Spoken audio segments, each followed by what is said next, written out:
Capítulo 1. Un edificio gris de solo 34 pisos. Sobre la entrada principal se lee Centro de Incubación y Condicionamiento de la Central de Londres y en un cartel Comunidad, Identidad, Estabilidad, la divisa del Estado Mundial. La enorme sala de la planta baja estaba orientada hacia el norte, a pesar del calor de fuera y de la temperatura casi tropical del interior. Una luz fría, cruda, pálida e invernal se filtraba a través de los cristales buscando con avidez alguno de los cuerpos yacentes amortajados, alguna pálida forma de carne de gallina, producto de disecciones académicas, pero solo encontraba cristal, níquel y las pulidas porcelanas del laboratorio. El invierno respondía al invierno. Los trabajadores llevaban batas blancas y las manos enfundadas en guantes de goma de un color pálido, cadavérico. La luz era helada, mortecina, fantasmal. Solo de los diafragmas de los microscopios se arrancaba algo de vida que resbalaba por los tubos formando un camino deslumbrante que iluminaba la larga perspectiva de las mesas de trabajo.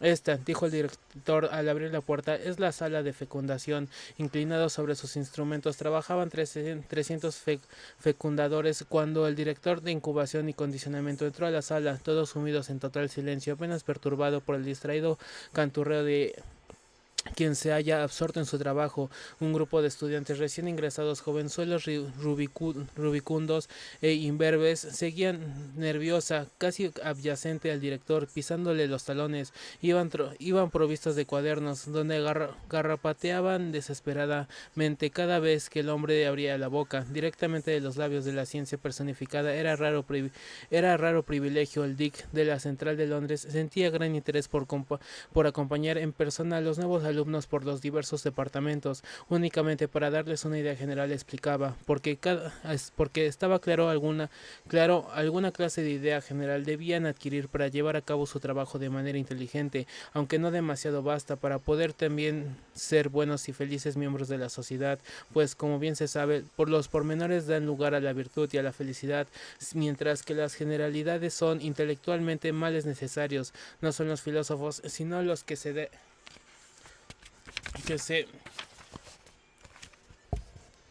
dan a la marquetería y los coleccionistas de sellos quienes constituyen la espina dorsal de la sociedad.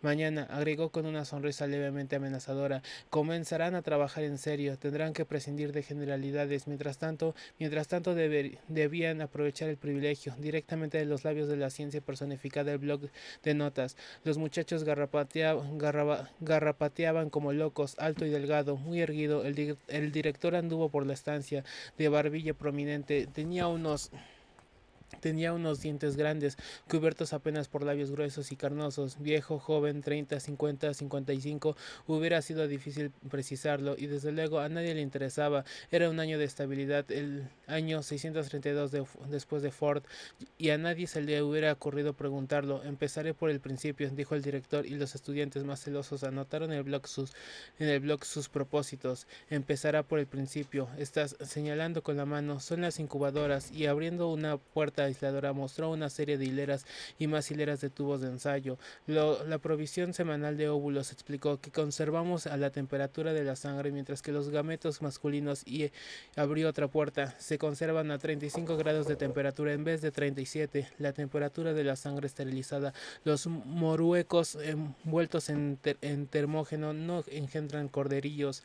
Apoyado en las incubadoras, el director comenzó una explicación del moderno proceso de fecundación mientras los lápices se deslizaban legiblemente a través de las páginas. Habló primero de sus prolegómenos quirúrgicos, la operación sufrida voluntariamente por el bien de la sociedad, sin contar con que proporciona una bonificación de 6 meses de salario. Relatando el procedimiento para conservar los ovarios extirpados, hizo algunas consideraciones sobre la temperatura, grado de salinidad y viscosidad óptimos para mantenerlos maduros, y luego, acompañando a sus alumnos a la mesa de trabajo, les mostró cómo se retiraba aquel licor de los tubos de ensayo, cómo se vertía gota a gota sobre placas de microscopio caldeadas especialmente, cómo se inspeccionaban los óvulos contenidos para encontrar posibles anormalidades, luego contados y trasladados a un recipiente poroso y los llevó al lugar de la operación. Era sumergido en un líquido caliente que contenía espermatozoides en libertad,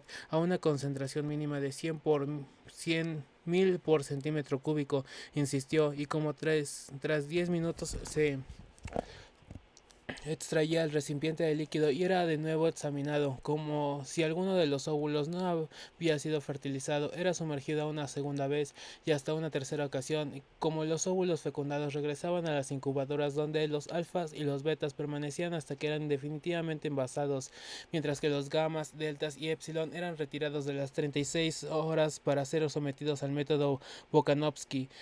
Al método Bokanovsky, repitió el director, los estudiantes subrayaron estas palabras en sus blogs. La normalidad, un óvulo, un embrión, un adulto, pero el óvulo bokanovskificado se subdivide hasta en 96 brotes, cada uno de los cuales se convertirá en un embrión perfectamente constituido y este se convertirá en un adulto normal, es decir, 96 seres humanos donde antes solo había uno. Progreso. Esencialmente, concluyó el Dick, la bocanovskificación consiste en una serie de interrupciones en el desarrollo. Controlamos un crecimiento normal y paradójicamente el óvulo da brotes. Los lápices se apresuraban.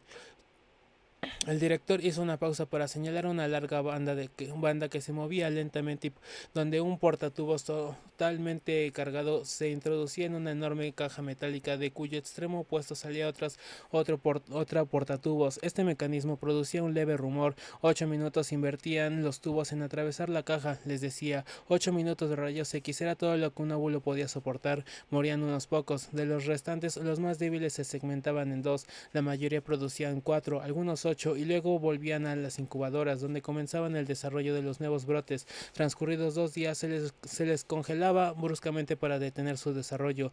2, 4, 8. Los brotes a su vez daban brotes nuevos, entonces se les suministraba una dosis de alcohol casi letal. En consecuencia, de nuevo se subdividían brotes de brotes, y eran entonces cuando finalmente se les dejaba en paz, porque una nueva interrupción en su crecimiento solía ser fatal. Por entonces el óvulo original se había dividido entre 8 y 96 veces, produciendo igual número de embriones. Prodigioso perfeccionamiento, habría que reconocerlo, de la obra de la naturaleza.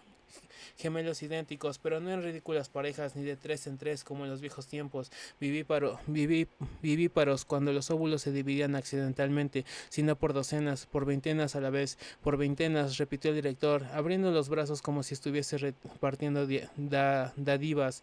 Veintenas.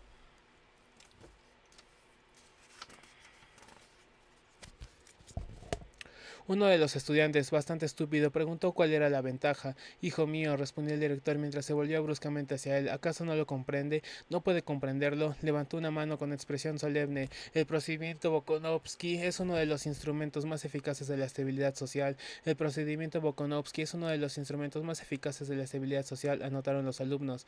Hombres y mujeres en serie, en grupos uniformes, todo el personal de una pequeña fábrica podría proceder de un solo óvulo Bokanovskificado. 96 gemelos idénticos trabajando en 96 máquinas idénticas, así decía el director con voz trémula de entusiasmo. Sabemos bien a dónde vamos, por primera vez en la historia. Aquí repitió la divisa del Estado mundial: comunidad, identidad, estabilidad. Grandes palabras. Si pudiéramos bocanosificar indefinidamente, el gran problema estaría resuelto. Resultó por gamas en serie, deltas uniformes, epsilon invariables, millones de gemelos idénticos, el principio de la producción en masa aplicado por fin a la biología. Pero prosiguió el doctor, moviendo la cabeza, por desgracia no podemos bocanosificar indefinidamente. 96 parece ser el máximo, 72 el promedio. Los más que se podía hacer era fabricar tantos grupos gemelos idénticos de un mismo óvulo y con gametos del mismo macho como fuera posible, y hasta esto era difícil.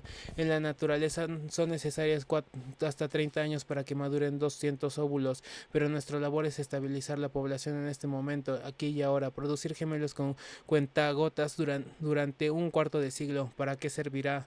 ¿Para qué serviría? De nada, eso era evidente, pero la técnica PopSnap había acelerado inmensamente el proceso de maduración. Podía asegurar cuando menos 150 óvulos maduros en 2 años, fertilizando, bocanopsificando, es decir, multiplicando por 72. Se asegura un promedio de casi 11.000 hermanos en 150 series de gemelos idénticos en acaso 2 años, y en casos excepcionales hasta 15.000 adultos iguales de un mismo ovario. Se dirigió hacia uno joven alto y rubio que entraba en ese momento y lo llamó Mr. Foster. ¿Puede decirnos el récord de un solo ovario? 16.012 en este centro, replicó Mr. Foster sin la menor vacilación, hablando muy deprisa. Tenía ojos azules muy vivos y sentía un evidente placer en citar cifras. 16.012, repitió, en 189 series, en 189 series de gemelos idénticos, pero se ha conseguido más en algunos centros tropicales. En Singapur pasan con frecuencia de 16.500 y en Mombasa han llegado a 17.000, pero en que gozan de excepcionales ventajas. Hay que ver cómo responde un ovario de negra a la pituitaria. Resulta asombroso, sobre todo cuando se está habituando a trabajar con material europeo. Todavía prosiguió con una sonrisa en los labios, pero el fuego de la lucha brillaba en sus ojos y en su quijada había un gesto desafiante. Habremos de vencerlos. Estoy trabajando ahora con un estupendo ovario delta menos de solo 18 meses de antigüedad. Lleva ya 12.000 hijos decantados o en embrión y aún se muestra resistente. Los venceremos. Ese es el espíritu que me gusta, exclamó el director dando palmaditas en el hombro de Mr. Foster. Venga con nosotros para que estos chicos aprovechen de sus conocimientos y experiencia. Con mucho gusto, cedió Mr. Foster con una sonrisa modesta. Continuaron con la visita. En la sala de envasado reinaba una animación armoniosa y una ordenada actividad. Trazo de peritoneo de cerda frescos cortados a la medida, subían disipados en pequeños ascensores que procedían del almacén de órganos situado en el sótano. Un zumbido, luego un chasquido y las puertas del ascensor se abrían de par en par. El forrador de frasco solo tenía que extender la mano, tomar un trozo, introducirlo alisando los bordes y antes de que el frasco así forrado quedase fuera del alcance, llevado por la banda sin fin. Otro zumbido, otro chasquido y un nuevo trozo de peritoneo había ascendido de las profundidades subterráneas. Prestó para realizarse en otro frasco, el siguiente del interminable y lento de desfilar sobre la banda transportadora. Junto a los forradores estaban los registradores. Avanzaban la procesión. Uno a uno los óvulos eran trasladados de los tubos de ensayo a recipientes más grandes, donde el forro de peritoneo era perfectamente cortado. Se situaba la mórula en su sitio, se vestía la solución salina y el envase había pasado. Era el turno de los encargados de poner los marbetes, herencia, fecha de fecundación, número de grupo de Bokonovsky al que pertenecía. Todos estos detalles pasaban al envase desde el tubo de ensayo. Cesaba el anonimato, puesto sus nombres a través de una abertura en el muro. Se deslizaban a la sala de predestinación social.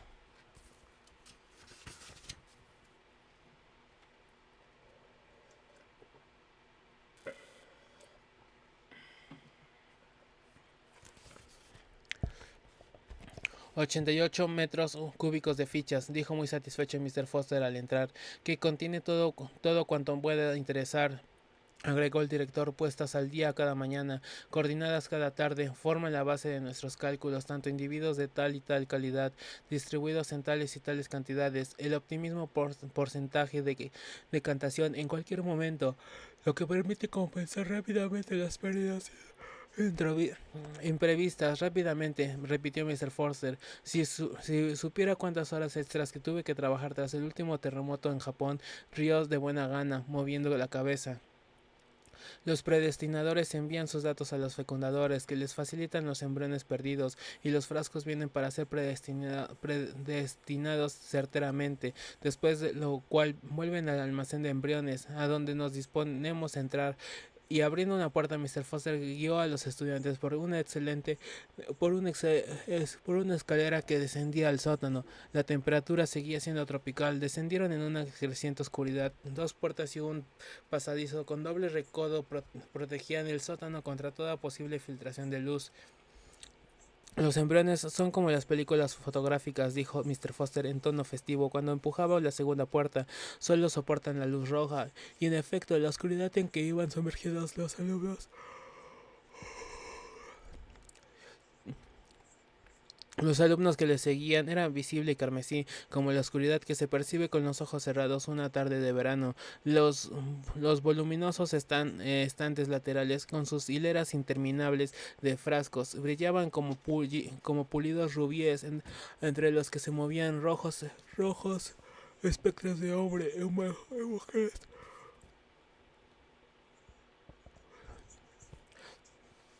Mujeres de ojos purpúreos y todo el aspecto sintomático del lupus. El leve zumbido de los aparatos llenaba el aire.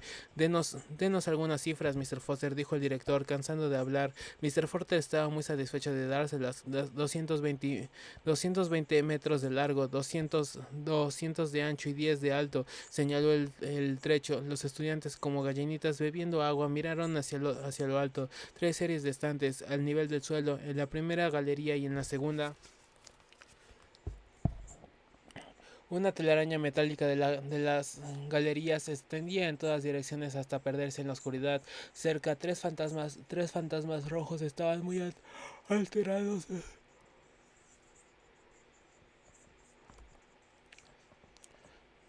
Esta partida de la sala de predestinación social cada vez más se podía colocarse en uno de los 15 estantes, que, aunque imperceptibles a simple vista, era un tren que corría a 333 centímetros y un tercio por hora, 8 metros diarios cada día durante 2.136 metros en total. Una vuelta al sótano a nivel del suelo, otra en la galería primaria, medía en la segunda, y por la mañana del día 267 luz solar en la sala de decantación.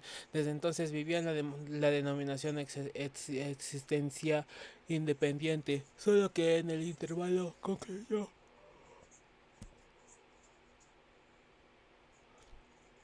Solo que en intervalo concluyó Mr. Foster, hemos hecho muchas cosas con ellos, muchas cosas, sí. Ese es el espíritu que me gusta, exclamó otra vez el director. Demos una vuelta y vaya explicándolo todo, Mr. Foster.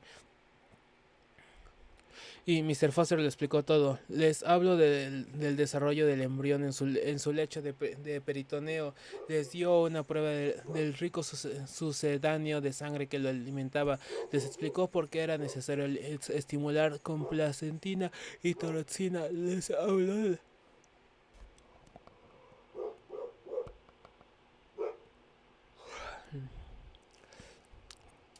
Les habló del extracto de Corpus luteum y les mostró las mangueras con que era inyectado automáticamente cada 12 metros desde el 0 hasta el 2040.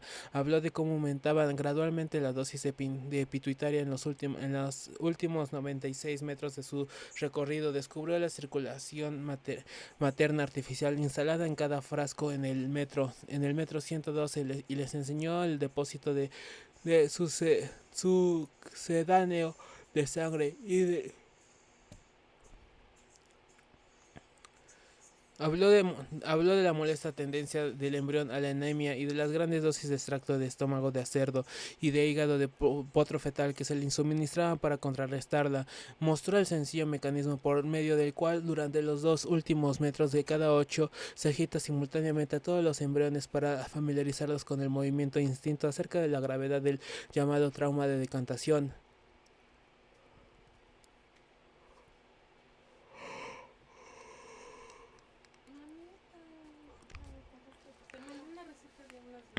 Y enumeró las precauciones tomadas para reducir a mínimo, por medio del entrenamiento del embrión, este peligrosísimo choque. Aludió a las pruebas del sexo que se llevaba a cabo cerca del metro 200 y el sistema de etiquetaje para los varones, una T, un círculo para las hembras y una interrogación negra sobre el fondo blanco para los hermafroditas.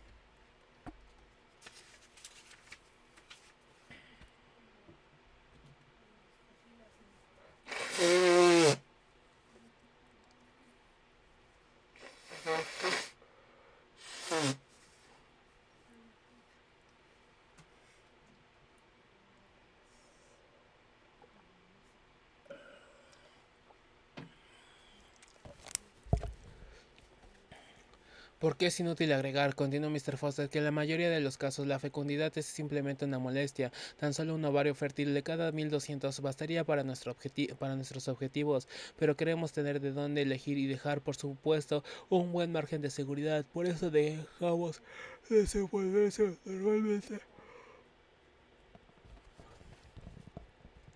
Normalmente hasta un 30% de los embriones femeninos. A los restantes se les suministra una dosis de hormona sexual femenina cada 24 metros durante el resto del recorrido. El resultado son decantados como si fueran hermafroditas, estructuralmente casi normales.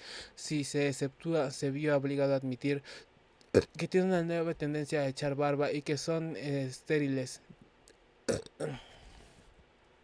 Garantizada su esterilidad, lo que nos lleva al fin, continuó Mr. Foster, fuera del reino de servil imitación de la naturaleza, para entrar en el campo mucho más interesante de la invención humana. Se frotó las manos. Quedaba claro que no se limitaban a incubar embriones, cualquier vaca podría hacerlo, predestinados y condicionados. Redactamos nuestros embriones como seres humanos socializados, como alfas o épsilons, es decir, como futuros procesos o futuros, iba a decir futuros inspectores mundiales, pero se contuvo a tiempo y terminó futuros directores de incubación. El director agradeció el cumplido con una sonrisa. En aquel momento pasaba por el metro 320 del estante número 11 un joven mecánico beta menos se afanaba en apretar con destornillador una llave inglesa la bomba de sucedáneo de sangre de un envase que pasaba. El zumbido de motor eléctrico se hizo más profundo al dar la vuelta a las tuercas. Otra vuelta a la llave inglesa, un vistazo al, con, al, con, al contador de revoluciones y terminó su tarea. El hombre retrocedió 2 pasos al fin y comenzó la misma operación con la bomba del envase siguiente. Está reduciendo el número de revoluciones por minuto, explicó Mr. Foster. El sucedáneo de sangre circula más despacio, pasa por el pulmón a intervalos muy largos y suministra menos oxígeno al embrión. No hay nada como la escasez de oxígeno para conservar a un embrión.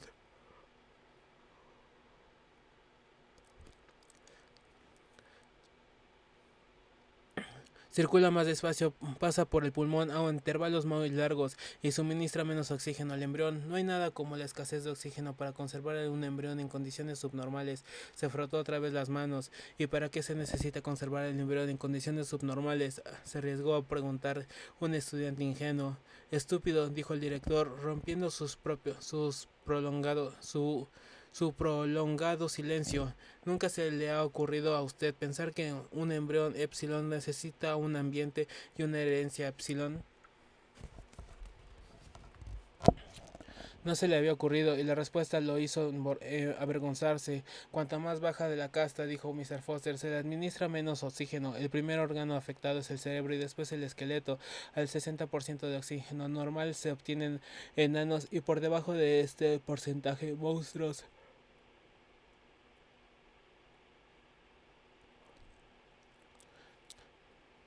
Todos lo consideraron. El caballo alcanzó la madurez a los 7 años, el elefante a los 10, mientras que el hombre no está aún maduro sexualmente a los 13 y alcanza el pleno conocimiento hasta los 20 años. De ahí proviene, desde luego, el fruto de ese lento desarrollo, la inteligencia humana. Pero en los Epsilon, dijo acertadamente Mr. Foster, no necesitamos inteligencia humana. No era necesario y no era fabricada, pero si bien la mente de un Epsilon maduraba a los 10 años, su cuerpo no era apto para el trabajo, sino hasta los 18 largos años.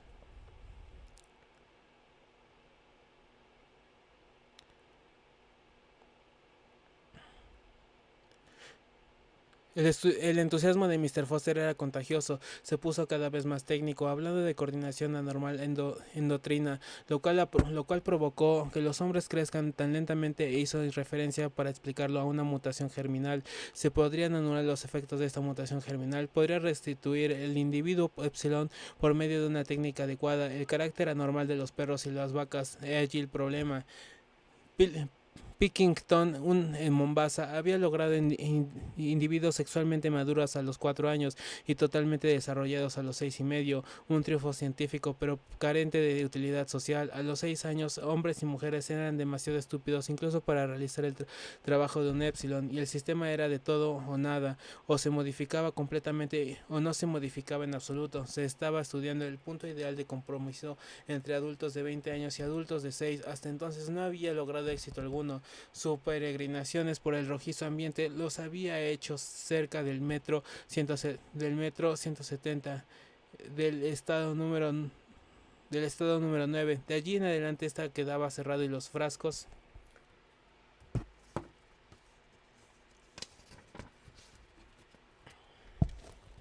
terminaban su carrera por una especie de túnel interrumpido de trecho en trecho por aberturas de las 2 o 3 metros de ancho. Condicionamiento calorífico, dijo Mr. Foster. Los túneles calientes y fríos se sucedían alternativamente al frío se unían la incomodidad de forma de rayos X intensos, así el, como cuando los embriones eran de decantados, tenían horror al frío, eran los predestinados a emigrar a los trópicos, a ser mineros, tejedores de seda o metalúrgicos. Después enseñarían a sus mentes a respaldar el criterio de sus cuerpos. Los condicionamos, respondió Mr. Foster, para que soporten bien el calor. Nuestros colegas de arriba les enseñarán a amarlo. He aquí, dijo el director sentenciosamente, el secretario de la felicidad y la virtud, amar lo que uno debe hacer, tal es el fin de todo el acondicionamiento. Hay condicionamiento, hacer que cada uno ame el destino social social de que no podrá librarse. En un boquete entre dos túneles, una enfermera sondeaba delicadamente con una larga y fina jeringuilla el contenido gelatinoso de uno de los frascos que circulaban los estudiantes, y sus guías quedaban a un momento silencioso observándola.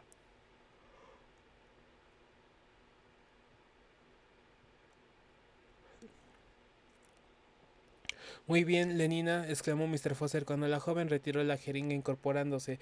La joven se volvió con un sobresalto a pesar de del lupus y de sus ojos purpúreos. Era excepcionalmente hermosa, roja también. Su sonrisa voló hacia él formando una hilera de finos dientes. Encantadora, encantadora, murmuró el director, levantándole 2 o 3 palmadas y recibiendo una deferente